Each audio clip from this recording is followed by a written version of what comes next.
పటాన్ చెరువు, దామరగిద్ద అనే ఏరియాల్లో ల్యాండ్స్ కూడా కొంటున్నట్టు కూడా చెప్పారనమాట. కానీ వీళ్ళు ఒక దాంట్లో కూడా డబ్బులు పెట్టలేదు. సో, దీంట్లో ఇప్పుడు ఈ మధుతో పాటు శివ ఉండడం అనే వీడియోలు బయటకొచ్చాయి. శివ దీంట్లో ఇన్వాల్వ్ అయినట్టొచ్చింది. రెండోదేంటంటే గోకుల్ నందన్ ఆఫీస్ ఓపెనింగ్ కూడా శివ వెళ్ళాడు. శివాని వీఐపీ ట్రీట్మెంట్ ఇచ్చి అతనికి శాల్వాస్ కట్టి పూలగుచ్చాలు ఇచ్చి సన్మానం చేసిన వీడియోలు, ఫోటోలు కూడా బయటకొచ్చాయి. అంటే మంగ్లీకి డైరెక్ట్‌గా సంబంధం ఆహ్, ఈ ఈ స్కామ్‌తో లేకపోవచ్చు గానీ, ఈ స్కామ్‌లో ప్రధాన ముద్దాయిగా ఉంటున్న మధుతో మాత్రం మంగ్లీకి కూడా సంబంధం ఉన్నట్టుగానే మనకి వీడియోలు, ఫోటోలు చూస్తే అర్థమవుతుంది. ముఖ్యంగా ఆమె వీళ్ళ ఊరికెళ్ళడం, వీళ్ళతో కూడా ఫోటోలు దిగడం, తర్వాత ఈమె కాన్సర్ట్‌లో లేటెస్ట్‌గా వచ్చిన వీడియోలు ఈమె కాన్సర్ట్‌లో స్టేజ్ పక్కన నిలబడి మధు అండ్ భరత్ చౌహాన్ ఇద్దరు ఎంజాయ్ చేస్తూ చప్పట్లు కొడుతూ, నవ్వుతూ ఎంజాయ్ చేస్తున్న వీడియో కూడా బయటకొచ్చింది. వీడియో తీస్తున్నట్టుగా చూసి భరత్ చౌహాన్ బయటికెళ్ళిపోయాడు. సో, క్లియర్‌గా మంగ్లీకి, ఈ మధుకి మధ్య పరిచయాలైతే ఉన్నాయి. ఎందుకంటే మనకి ఇంకోటి కూడా గమనించొచ్చు.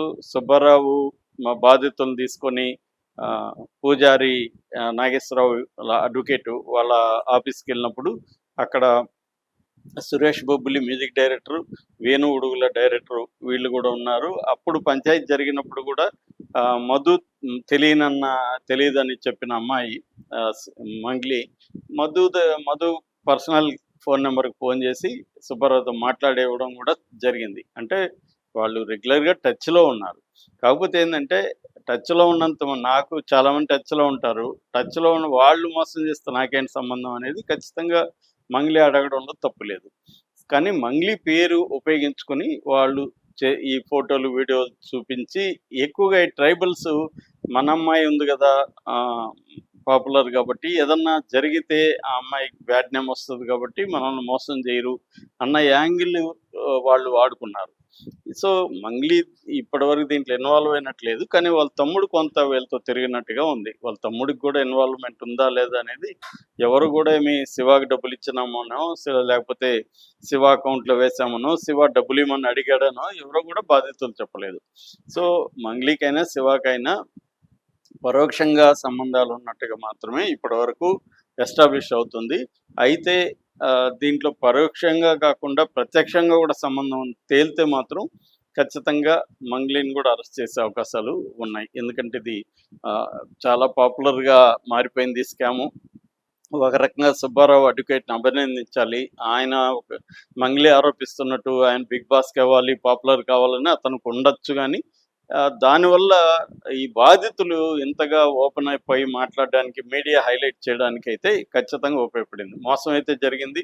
ఈ మోసంలో ఎన్ని కోట్లు జరిగాయనేది ఇంకా కన్ఫర్మ్ కాలేదు. ఏదేమైనా 100-155 కోట్లు, దాదాపు 500 మంది బాధితులు ఉన్నట్టుగా ఇప్పటివరకు మనకి అందుతున్న సమాచారం.